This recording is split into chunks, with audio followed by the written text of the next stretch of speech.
What's up, everybody? This is your boy Cheap Ass Statue Collector here, and today I've got another custom cape coming your way. This is for the Gladiator Hulk statue, and what you'll need to know to actually make a cape like this is you will need obviously the material. I purchased at Walmart for under $3, and I also purchased the bronze clips to hold the cape together around the Hulk's neck.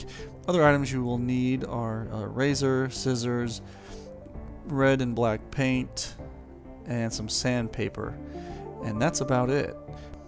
So first thing first, you guys, you get the shape of the cape that you want, and after that what you want to do is go ahead and distress this cape out as much as you can.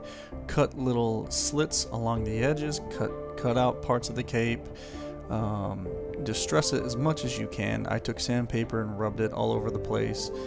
I also went ahead and took a wet napkin and I mixed red and black together, and I took a separate piece of material, the same material, and I went and scrubbed it, and I made it very light, and I went ahead and made sure that there wasn't any heavy paint coming off the napkin, and I went and scrubbed it just gently on the bottom edges of this cape to give it that dirty red black look that you'll see. Before you actually apply the paint, what you're going to want to do is throw this in the washer after you distress it and cut it is 2 or 3 times to make it fray all along the edges and loosen up all that material. After I finally got the cape to look how I wanted it to look and distressing it on both sides, I went ahead and sewed on the magnetic clips that I have. I got these at Michael's. Like I said, these were under $3. They are magnetic and they look great with his armor since it is a bronze dirty look. So the material is actually 40 inches wide, and what I did is I went 10 inches wide on each end of the cape, and I put those magnetic clips on there, and I went ahead and grabbed as you saw right there, the 2 ends and put them together, and it gives it a really cool look to it. He looks like he has a hood, but he doesn't have a hood. And it really falls down on his shoulders really nicely. Now, this does take a little bit of time and a little bit of patience. I spent a good minute just folding the material back and forth till I really found that sweet spot and that look that I was going for.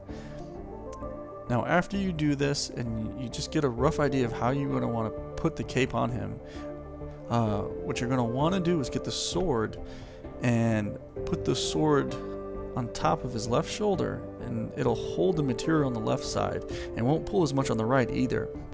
When you finally get the sword in place, then you could go and really perfect how you want the cape to lay.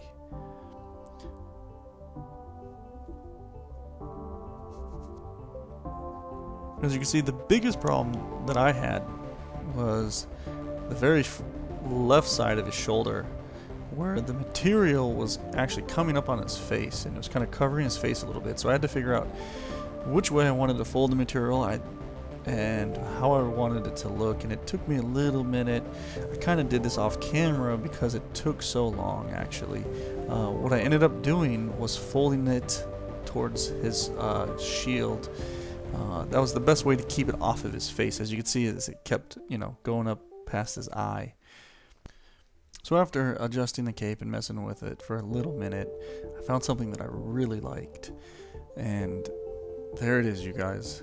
There is the Gladiator Hulk custom cape. I went with the brown. I was thinking about going with the red, but I really like the brown and how it went in with all his other armor and his skirt and his other, accessories that he had. A red would have been really cool, but I think the brown goes really well with this piece, and I'm really happy with it because from the front you can't really see the cape too much except for around his neck, so it doesn't really take anything away from the piece. It really adds a lot to it from behind and from the sides. He definitely looks like a Spartan now. Now with these close-ups you can see where I took the sandpaper and I did a lot of scraping. You don't want to go too much because you don't want too many lines, and what you want to do when you're making your lines is kind of make it a little bit abstract. You don't want too many perfect lines, right? This is supposed to look like it happened naturally.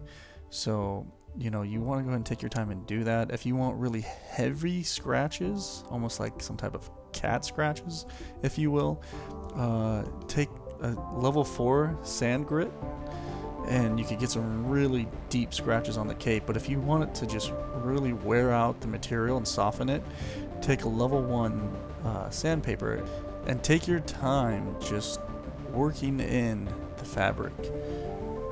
Now, as you can see from the front right there, you don't see the stitching on the other side because I went ahead and folded the material over it. So you don't see the little black knot, the thread that I used. So this is it, you guys. Let me know what you guys think of this. Let me know if you guys think it's a good idea or if you think it kind of takes away from the statue. But I really like those clips, especially since they are magnetic. It's really cool, and I like the fact that it kind of looks like he's got a hood, but he doesn't. I was just playing around messing with this, and I was like, wow, this looks really good, and I think he could use a cape. And these are some still pictures, you guys. I wanted to go ahead and show you some of the detail that you can't see with the video camera because I'm moving around too much. Again, guys, let me know what you think. I'm going to go ahead and let the music ride us out. So, thanks for watching, guys. Peace.